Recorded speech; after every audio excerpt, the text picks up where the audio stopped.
Well, this is Matt Croyle. He's a local director from Oil City, Pennsylvania. He just released his feature film, Potential Inertia. It's available for downloading at various sources. And we invited him here to tell us about his film and about his filmmaking process. And let's get started. All right. Well, I guess I kind of have a little outline here I can follow. For those of you who don't know who I am, my name is Matt Croyle. I'm from Oil City, which is in Venango County. It's about an hour away from here. I went to school at Clarion University in Clarion. I graduated in 2000. Did some post-bac work in 2003, 2004. And a lot of times people ask me why filmmaking? Like being a filmmaker isn't really a smart career choice. But I think the love of it started when I was a kid and going to the movies with my father. And I remember some of my earliest, fondest memories was going to the movies with my dad and going and seeing movies like E.T., Indiana Jones, Return of the Jedi. And so like Lucas and Spielberg and those guys really, it gave me a sense of wonder in what was possible with, making films and things like that. And sharing those experiences with my father really kind of gave me an early love for the process. That's where my love for movies comes from. Were you making movies when you were in college? Actually, Clarion didn't have a film program. But my first taste of film in college or creating was a screenwriting course that the English department offered. And that was a really, really good time. Even in high school though, I grew up, my dad had like a Super 8 camera that we used to play around with as a kid. And in high school I had VHS, and I'm showing my age here, VHS tapes and shooting on little camcorders and things like that. So yeah, we would do skits. I think we pretty much just like to see ourselves on TV. We really didn't do anything cohesive at all. And I did take a film appreciation course in college, and one of the projects we had the option to actually create a little short. And that was my first instance of putting something together that was cohesive. It actually had a form to it. But yeah. You produced a feature-length movie, I did. Potential Inertia. Tell us how you got started with that project. Well, that project was actually birthed from college. I started writing the script, the screenwriting class that I was telling you about. The final project was to write 10 pages, the first 10 pages of a feature-length movie. And my 10 pages turned into 20 pages because I just really enjoyed the process and learning the formatting and things like that, because it's not like you're writing prose or even a play. It's similar, to a play, but the formatting really was extremely interesting to me, and I just had fun doing it. And that was 16 years ago. And that assignment, that final, was actually the beginning of the script for Potential Inertia. So I first put pen to paper on the movie 16 years ago while I was in college, which was pretty interesting. I kind of put it on the back burner, fell in love with a girl from right up the road in Reynoldsville, moved to Charlotte, got married. Didn't work out. I was down in Charlotte for 2 years, and we write about what we know. And we all deal with loss. It's the one thing I think that binds human beings together, regardless of where they're from in the world. Culture, religion, anything is loss. And I came home after 2 years and pulled it down off the shelf. And I had a finished 95-page screenplay in about a month. Well, how long after you finished your 95-page screenplay did you actually start casting filming? or start filming? Well, see, this is really weird because this movie's been so much a part of my life. When I was doing my post-bac work in 2003, 2004 at Clarion, there was an open call for one-act plays from students to be part of the main stage theater season.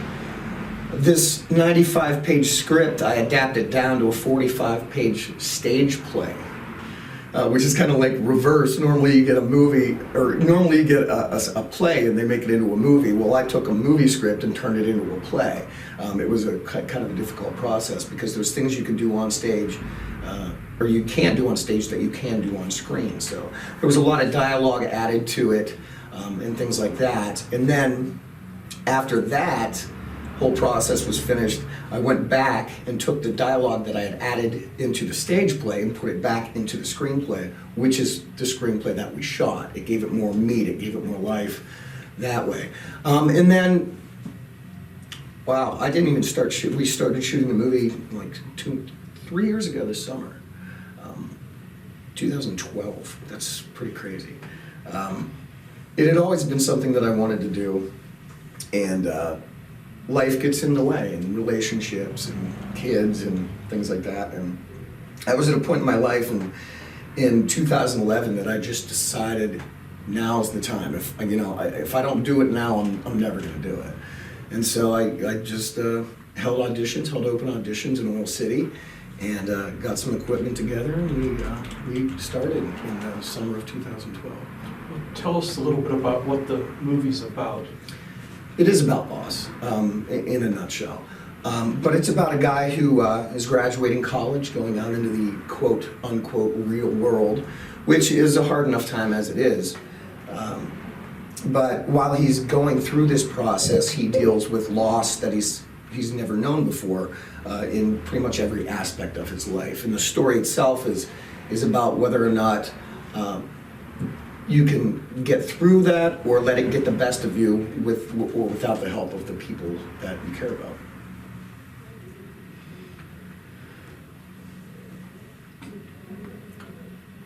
Well, by this time you've had your script written, and you had your open calls. Did you have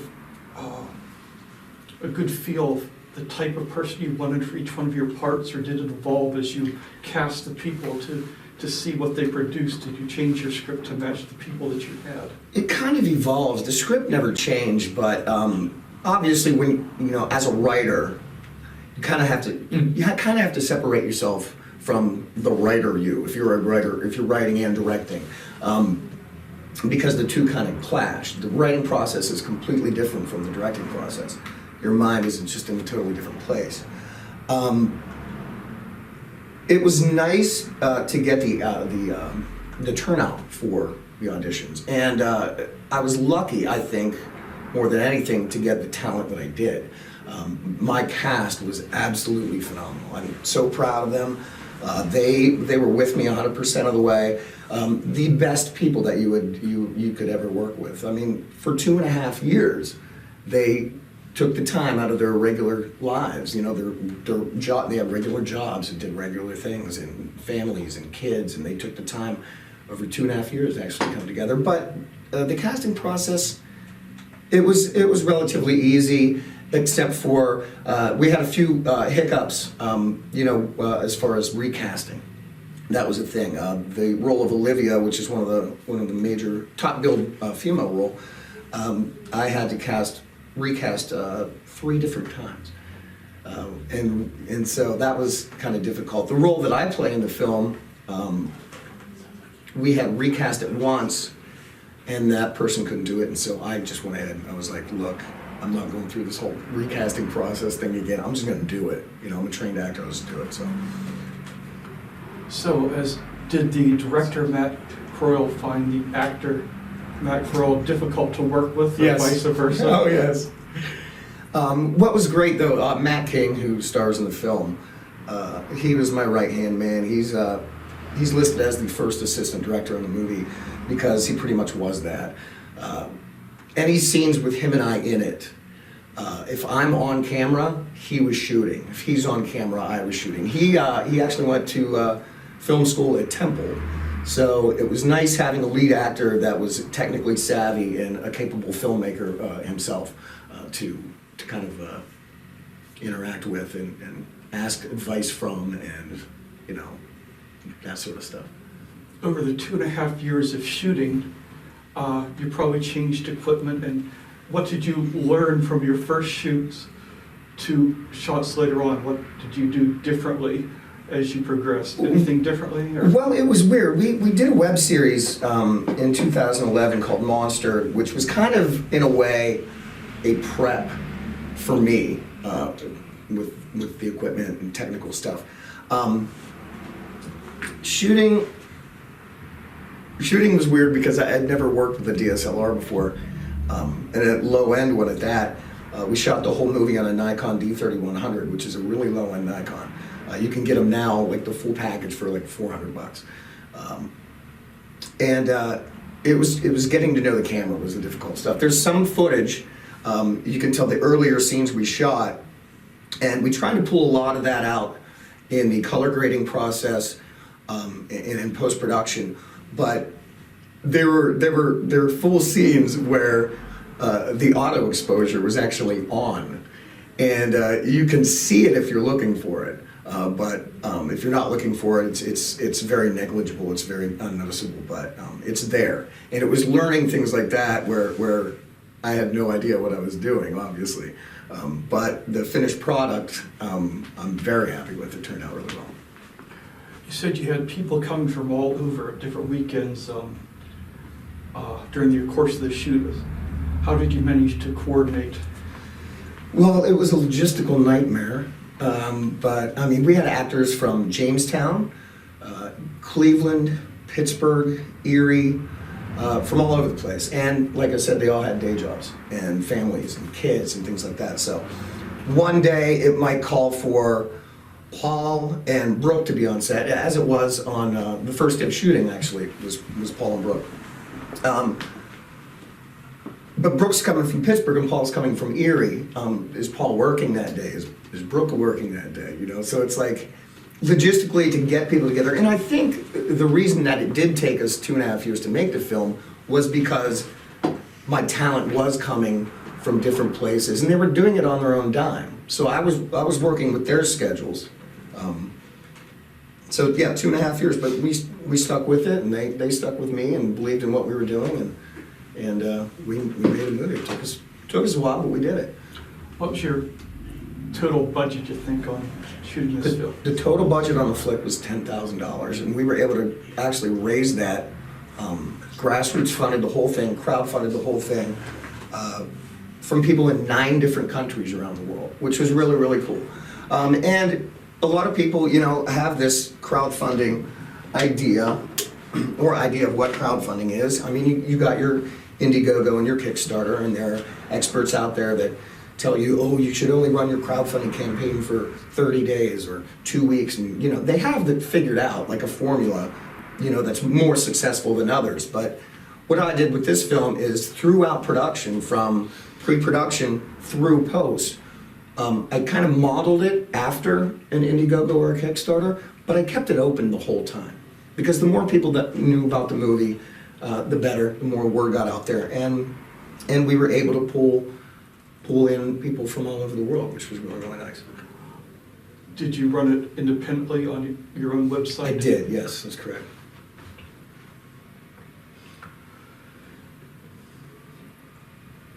The first thing you notice when you start watching your movie is you shot it in black and white. Yes. What was your choices? Why did you decide to shoot a black and white movie? It was a choice. When I wrote the script, I mean, the script itself is wordy. It's a talking movie. There's not action. It's not an action movie. It's a talking movie. It's kind of like Clerks. It's Kevin Smith in a way. Excuse me. I really wanted to focus on the dialogue, and I didn't want people to be visually distracted by color. And there's not a lot of camera movement in the film either. And visually, you know, even subconsciously, color and camera movement will distract you from what you're, you know, audibly hearing. And so those were conscious choices to shoot in black and white, and also to keep camera movement to an absolute minimum. When you processed the film, what did you do to change it from color to black and white? What was your process in doing that? It was just desaturated in post. Just desaturated? Yes. Did you adjust color levels for different colors as you were, before you desaturated? I did not, no. No, what I did was actually pulled all the color out of it and then actually matched. Is it group? Was there the best of both worlds? Like a cheese and a chip? Oh, you just put them again? We go into commercial break? That was no. Oh. that was a mistake on my part. That's all good. I desaturated it and then shot by shot would match that way, the black and white.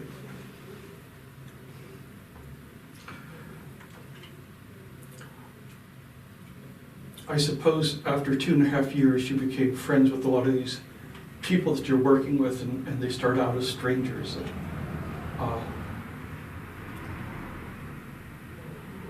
I don't know why I'm asking you. I'm sorry. Well, no, I mean, I understand what you're saying. It's really important, I think, as a creative individual, anybody that's a creative individual, to surround yourself with like-minded people and people that appreciate the craft or art as much as you do, because you're there not only to support each other but also challenge each other to get better and do better things. But yeah, after 2.5 years, I made some best friends making this flick, which is nice. Like I just got off the phone with Matt the other day. He wants me to come up to Erie to hang out. It's absolutely fantastic. You said you shot the film with the Nikon 3100. Did you have particular lenses that you tended to use more than others? What did you do for audio and for lighting? Okay, well, we shot lens-wise. The majority of the film was shot on a 18 to 55 millimeter, and it's. I wanted to try to shoot the whole thing on that, just to say I shot the whole film on one lens. But we did use a 55 to 200 zoom towards the end, because the 18 to 55 actually broke during filming because we used it so much. But audio-wise, we used a Tascam D100 Mark II field recorder with a boom mic. And it's actually mixed in. Some of the sound was actually on-camera sound. I did use on-camera sound that I reworked in Audacity and excuse me, mashed back in.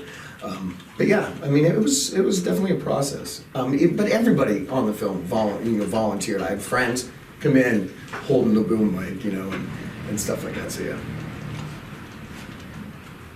If you look on the credits as it goes through, it says Matt Croyle, executive producer, casting, directed, shot, edited, Yeah. and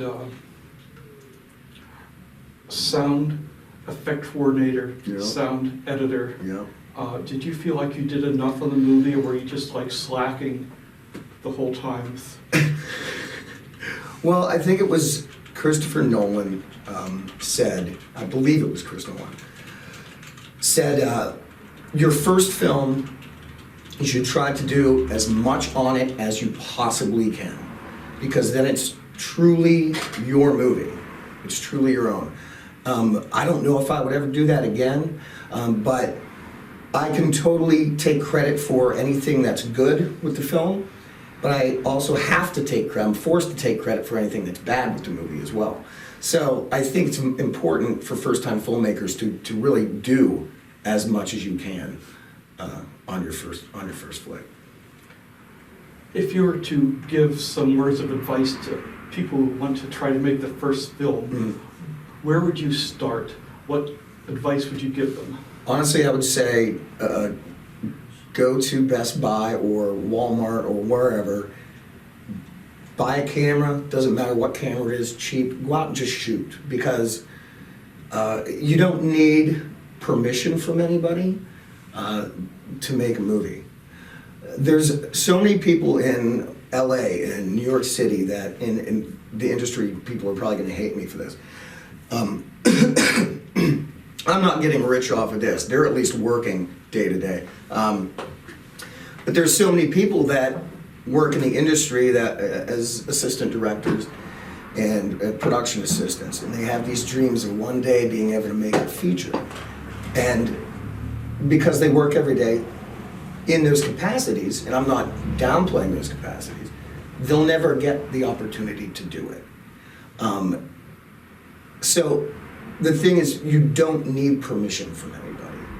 And so many times I think, artists try to get permission because they need this recognition or whatever. They want people to be okay with what they're doing. And I think they're looking at it completely wrong. I think art in itself is intended, it's made by the artist for the artist. Because you're trying to say something not only to other people, but ultimately yourself. It's self-gratifying in that sense. So yeah, it's just go grab a camera or write a script or write a book or make a painting. Do something. You don't have to ask to do it.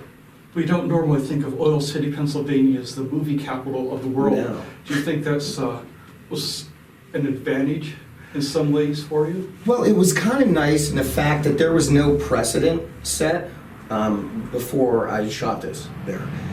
And it was nice doing it in my hometown, but because there was no precedent set, there was nothing in the bylaws of the city or anything. I didn't need to get a permit for anything. The only time I would have to ask for permission is if I had somebody's storefront with the name of their business on it. But I didn't have to ask permission to shoot anywhere in town. I pretty much had free reign of wherever I wanted to go, which was nice. But the thing that I loved about shooting it in Venango County is a lot of times people from rural Pennsylvania who live here their entire life, they tend to take the natural beauty and landscape and things like that for granted.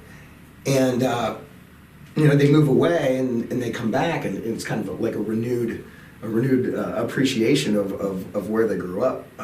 But visually, the locations are amazing, and it was nice to be able to kind of showcase that in a way through making the picture. You did a series called Monster. I did. Tell us something about your Monster series. Oh God. Well, we took it to LA in 2012. It played at the 2012 Los Angeles Web Series Festival. We got recognized for cinematography for that, which was the last thing that I thought it would get recognized for. But I'm not gonna say no to that. That was pretty awesome.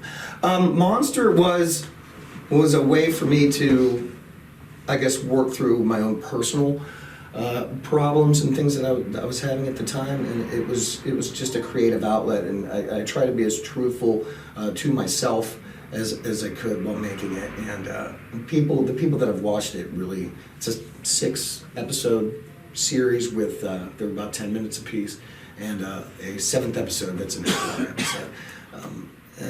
Yeah, it was quite the experience. I see I have a soft release for a new picture coming Yes. up, or a new Project. television series. Yes. Circle, Michigan. That's correct.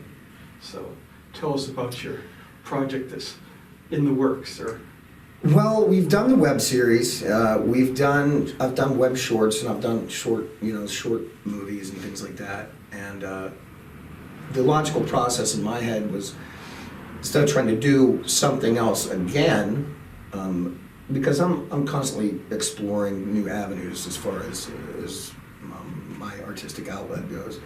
We haven't done a television. I've never done a television series before, so I was like, let's just do a television series. We've done everything else, and so I wrote an hour-long television pilot, and we're in the stages of a soft launch for the fundraising campaign. We are going to do a hard launch within the next month on Hatch Fund, which is a fantastic venture in itself. But Circle is about this guy who, it's kind of like Breaking Bad meets Northern Exposure, if you really want. I mean, if that doesn't sell it, then nothing will. It's about this guy who, he's a former doctor, who inherits something. He has to travel to Circle, Michigan, the fictitious town of Circle, Michigan, to inherit. He doesn't know what it is. And in the process of going there, he comes to the realization that he is not the person who he thought he was his entire life. And it's kind of an exploration of somebody finding themselves, who they really are. Is this to be a limited series? Or It's kind of open. I have the first 2 episodes written, and I'm about a third of the way done with the 3rd episode. When I watched Potential Inertia, I noticed there was an awful lot of music in the background. What was the sources? Who did the music in the background, and how did you come to work with them? Brent Register, who is a fantastic professor of music at Clarion University, and a good friend of mine, Southern guy, he did the scoring for it. He actually composed the scoring for the film. The other artists, the majority of them, sans 2, are all Western Pennsylvania musicians. I wanted to try to, it's shot in Pennsylvania, it's made in Western Pennsylvania. I wanted the whole thing to have that kind of PA vibe to it. And so I know a lot of musicians, I'm friends with a lot of musicians, and I asked the musicians I know if they, to submit, a song. And a lot of them did, and that's pretty much what makes up the soundtrack. Now, there's 2 artists as well on the soundtrack that are international artists. I have Peter Gabriel Byrne from Sark, Ireland, and Gavin Slate from Toronto, Canada, on the soundtrack as well. Actually, the opening credit sequence song is Gavin Slate's Falling, yeah. When I was watching the movie, I noticed there were a couple scenes where you didn't have any background sound at all. It's just the voices, the actors talking, Yes. and the ambient sound from the scene. And this was a choice that you made, and why did you decide to not have background sounds for those particular Well, scenes? again, to go along with what I was discussing earlier, the visual aspect of not being sidetracked from the dialogue. That's what I really want. I didn't want anything distracting from the actual dialogue. Those are very key scenes in the film, and I think the first one is Declan and his father, and the second one is Declan and Olivia right towards the end of the picture after the climax sequence. And I really just wanted to focus on what was being said, so I didn't want any distractions from that. Yes, I watched your movie several times, and I actually didn't notice the lack of sound with Declan and his father, but in the last scene with Olivia and Declan, that really jumped out at me as something that was interesting. Well, then Twist on we it. did our job right then. Where you did at various locations around town. Mhm. There's all shot around Oil City. Were there any places you were chased off of or not allowed to visit? We did get chased out of a location one time. Excuse me. There's a place called Hogback in Oil City, and it's private property, but people go up there from time to time. We just happened to be up there and were seen. I did get a shot that I really needed for a scene that didn't make the film. But right after we got that shot, we were there maybe 6 minutes, and the owner comes over and asks us what we were doing and told us to leave, and we just kind of played dumb and said we didn't know that it was private property. So he was a little ticked, but I mean he could have got us in trouble, but he didn't. Your character in the film decides to go off and make a movie on his own, and he's going to make a movie about pirates. Are you going to make a movie about pirates?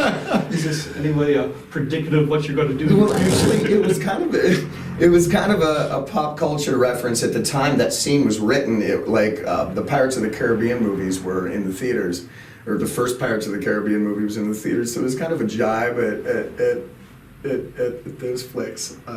But yeah, that's what that was.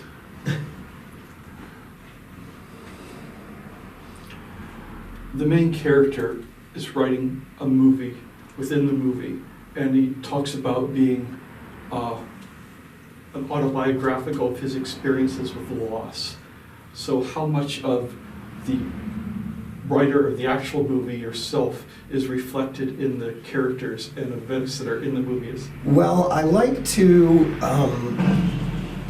put part of myself in every character. So there's an aspect of me in each character that I write, but the main character is based loosely on the experiences that I've had in my life. There's stuff in the film that's actually happened to me. So, like, once again, though, we do write what we know. I mean, I know it sounds cliche, but it's 100% true.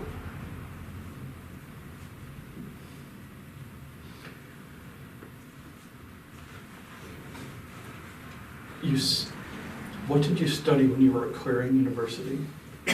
My undergrad degree is a Bachelor of Science in Speech Communication and Theater with a focus in interpersonal communication. And so I was pretty much a theater geek in high school and college.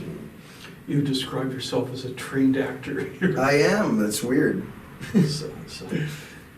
Well, people always ask me, why film as a medium as opposed to theater, because that's what I went to school for, and it's a personal choice. The thing that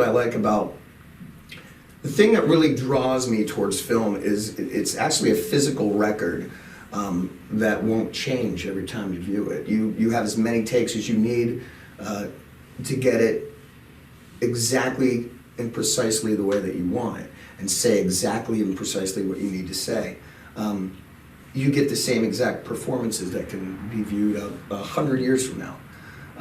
Unless, of course, you actually go to a live theater event and film the live theater event, but then, it's like a Russian doll.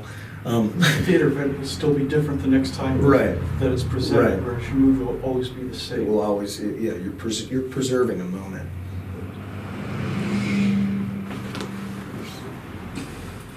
What should have I asked you by now that I haven't thought of? I don't know. Well, you looked at your movie, you're happy with it, it was a good movie. Are there Thank you. things about it that bother you after it's been produced? I mean, not just little minor... Well, being the editor on the film as well, you kind of become numb to it. You've seen each take, 5,000 times, and any kind of emotional attachment that you had at one point or another just kind of goes away. And so to watch somebody see it for the first time is really, really cool, because they have a completely new reaction to it, where for me it just lives. It is what it is. It lives by itself now. But there are little things in the film that catch my eye now, like little mistakes. At one point in one of the scenes, somebody's off camera and they're feeding lines to another actor, and in the bottom right-hand section of the screen, you can actually see a page flip. It's like a split second, but you can actually see it. It's there. Maybe a background actor. You have two actors here, and you have the camera focused on one, and there's somebody in the background. You bring it over. That place in the background is still in the other shot, but that person's gone now. So like little things like that, you try to work around that and edit around that, but ultimately 2.5 years go by and you're just like, let's just end the thing. If you're not looking for those things, you're not going to see them. That's very true. I'm sure as the editor and director, you're the biggest critic of your own work. Oh, yeah. Yeah.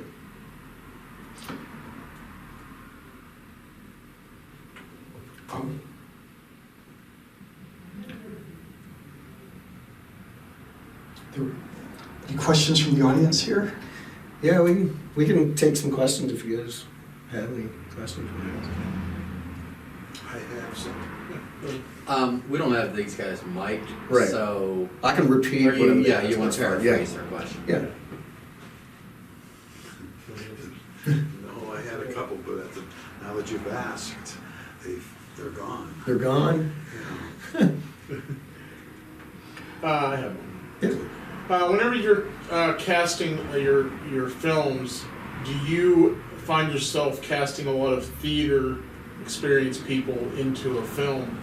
And then follow up to that is, how do you prepare them for the difference between stage and film? Okay, well, the question that he asked me was whether or not I cast a lot of theater people in the film, and the follow-up was how do I direct them as far as the differences go.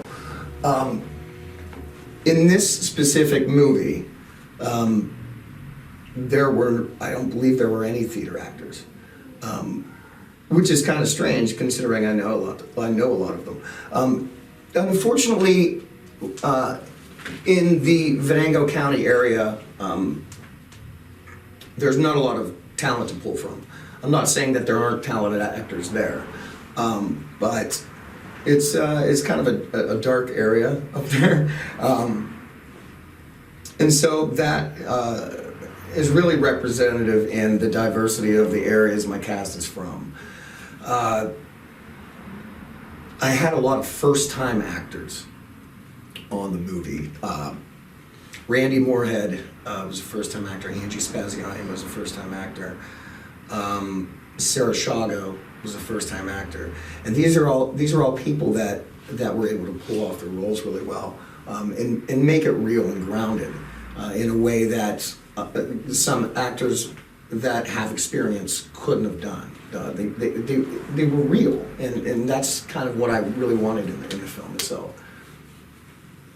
So, can you tell us where your film is at now and where you plan it to be and what you want it to come from the current film, Okay. Potential Inertia? Okay, he just asked where the film is right now, and where are we going with it. Well, the picture is available online. It's on VHX, and I believe, Sam, you could probably throw those links up. You can actually, Sam has the Facebook page for the movie, which he'll post. But it's available on VHX, which is a company based out of Brooklyn. You can rent or download it. You can rent or buy it for VHX, and that is that's Brooklyn. And it's also available online for purchase and rental from Indie Rain, which is a company out of New Zealand. We have the film submitted to, I believe, 6 film festivals right now. Is the Boonies International Film Festival one of them? I have not submitted to the Boonies yet, no. I hope we change that. Okay. Well, then I'll probably just have to do that then. That would be great. In this process, have you met other filmmakers, got more contacts around? Are you like networking with other people now that you've been involved in this film for such a long period of time? Well, not necessarily this film per se, but when I took Monster to Los Angeles in 2012, I met a lot of really, really great people, really nice people, really real people, and for somebody to go to LA for the first time since they were 12 and come back to Pennsylvania and say, I met some really, really normal people in Los Angeles. It's kind of a weird thing to say, especially people, in the film industry. But they were also there from other places around the country, Austin, Texas, and Arizona, and places like that. So some really great independent artists that I met out there that I've kept in contact with, and we, promote each other's works online, on social media all the time. I noticed in your credits there was festival film scoring by Moby. That's correct. Which is a pretty Moby's huge. Well, we licensed 7 songs for Monster from Moby, and I went ahead and did the same, except for it was only 4 songs for Potential Inertia. Now, I have a cut of the film that has no scoring in it, and I think as a promotional tool, because the way that Moby has mobygratis.com set up is for festival runs of movies and for student filmmakers. You can use these, so you can license the songs for free. He's one artist that is absolutely all about collaboration and promoting other people's work, and a lot of major artists, international artists, don't do that kind of thing, but Moby does do that kind of thing, and that's why I love him. And so once, I mean, we have the screeners sent into the festivals as the picture is now. But if if the film's accepted different places as a promotional tool, what I can do is I can go in, rescore the film in certain spots with the songs that we've licensed from Moby, and use that, as a promotional tool. But the music that he makes is amazing anyway, so I'm sure the festival cut will be just as good as this one. Your production company is called One Fish Films, That's which correct. is an unusual name. How did you come up with One Fish name? One Fish Films. Well, originally, I mean, I'm a kind of a loner, so there's only one of me, and I'm a Pisces, so it just translates to that. I see.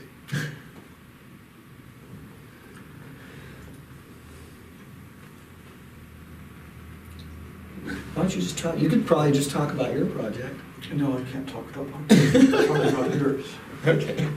Well, I am curious, Matt. Yeah. You since I came to meet you on Facebook, you put a lot of thoughts out there regarding the politics and the world situation. You obviously we're people, we have opinions. How does that figure into your artistic endeavors? See, that's the thing. I'll Sam just asked me how do my political views factor into my art. I've never really been artistically. I've never been political, if that makes sense. Sure. I mean, I can be political in my own personal life, and art's personal, but when you're putting something out there, I feel the responsibility to include as many people as I can in what I'm doing, and as audience members. And so I don't want to go one way or another. I want to kind of be diplomatic about what I'm saying, but I want what I'm saying to be real. And I want to include everybody. That's Yeah, that's what I was wondering. Yeah. If that's a conscious decision. It is. Yeah, it is. Conscious, yes. Are there people that are known directors or actors that you would love to work with? Someone that stands out that you really love to work with. I would like to be. I would love to work with Kevin Smith, obviously. Ryan Johnson is another one. I just actually finally, I mean, I saw Looper a while ago, but I finally got to go in and actually read the screenplay for Looper, and it was just fantastic. Joe Conroy, who is a friend of mine, I'd love to work with Joe. He's based out of Danville and Brooklyn. Awesome filmmaker, makes great music videos. I'm trying to think. David Petrarca, who's a friend of mine on Facebook. Hi, David. David is an awesome television director, but a great film director in his own right too. He's directed episodes of like Game of Thrones and Dawson's Creek, and yeah, David is a talent. There's a few. Do you see yourself moving on to bigger and better things after potential Inertia? Well, the thing is, I don't know how much bigger you can get than a feature. I just want to be able to make a living doing what I love to do. So, if that entails me staying in Oil City and making movies and putting them out to the world from here, then I'm cool with that. I don't have to be in New York or LA to do what I love.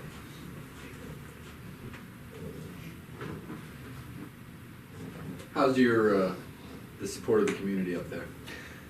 Same as how the community support is. I, hands down, have much love and respect for people in the real OC, as we like to call it. They've been very, very cool, and helpful as far as getting the word out about the movie, about talking about it. And Are you part of the artist co-op up there? the co-op Mm-hmm. at the National Transit Building. I know a lot of people that are. I don't have space. I don't rent space down there, but That's I an have friends. awesome project. It really is. Joanne Wheeler's done an amazing job with the arts revitalization in town. Do you see reflections of any of the movies that you've seen in the past in your own movie potential, Inertia? I do. It's hardly Citizen Kane, but that's my favorite film of all time. I would say there's some, I'm heavily influenced by people like Wells, Kevin Smith, Steven Spielberg, George Lucas. And so I think a lot of my stuff's very personal like theirs. You said you write what you know, so what do you think about George Lucas writing about lightsabers and galactic empires? Well, the thing with Lucas when he was making Star Wars was he was going back to classic epic storytelling, and so that's really a reflection of that. I mean, the man's really smart, and it seems kind of on an elementary level of just people running around smashing each other with lightsabers, but it's not that at all. It's actually based on classic epic storytelling. Your potential Inertia is, I guess you could call like a small story. It deals with a small group of people and a lot of just interactions between them and a lot of dialogue. And Yes. is that something that's stylistic, more in your ballpark? Yeah, I think I don't really think I'm cut out to make like these epic, huge, sweeping movies. But the focus that I had in college with my degree was interpersonal communication, and that's what I know best. So I think it's very stylistic of my writing and my filmmaking process. I do know that one of the worst, well, it wasn't really, I guess I could say worst days on set for me was the day we shot the graduation sequence in the picture. And I put out a call for extras for about 100 to 120 people to come down and be extras. And it was like a Saturday morning at like 8 o'clock. And 4 extras showed up. And I thought to myself, what the heck is going on here? This is going to be horrible. I'm never going to be able to shoot this. But then I realized I didn't have to shoot that because it's not, the story itself in that scene was not about 100 to 150 extras. It was about the main characters in the movie. So thinking about it that way, I can throw in a couple extras in the background of a shot and really focus on the close-ups of the characters instead. It's not, it's their day, it's their graduation. It's not, the story itself isn't about that 100 people that didn't show up. It's about, the 6, 7 people in the core cast that were there.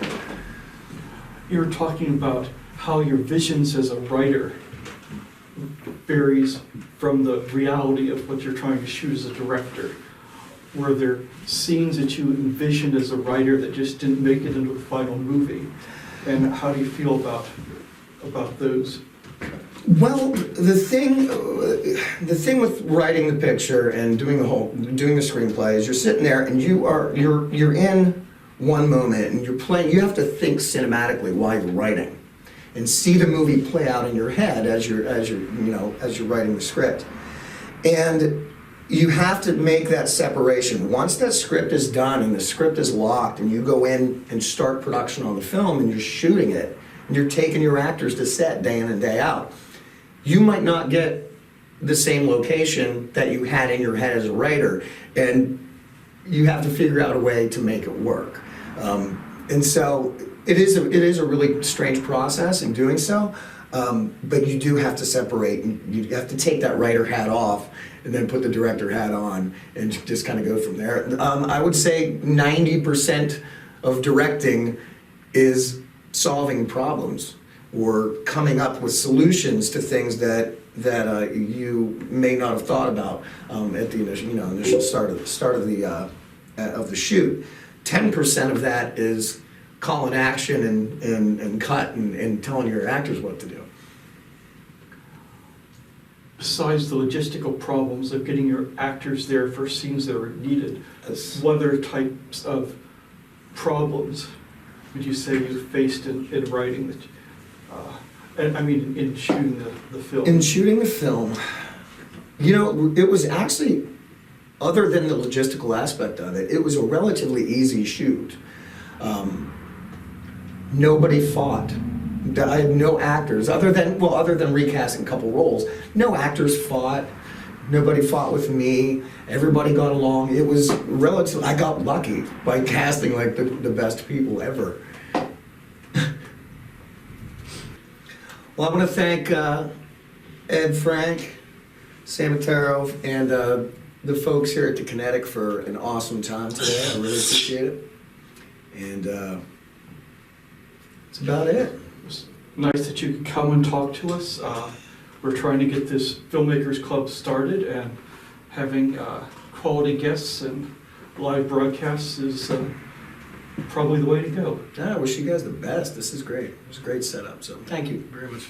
Thank you. I appreciate it. Thanks.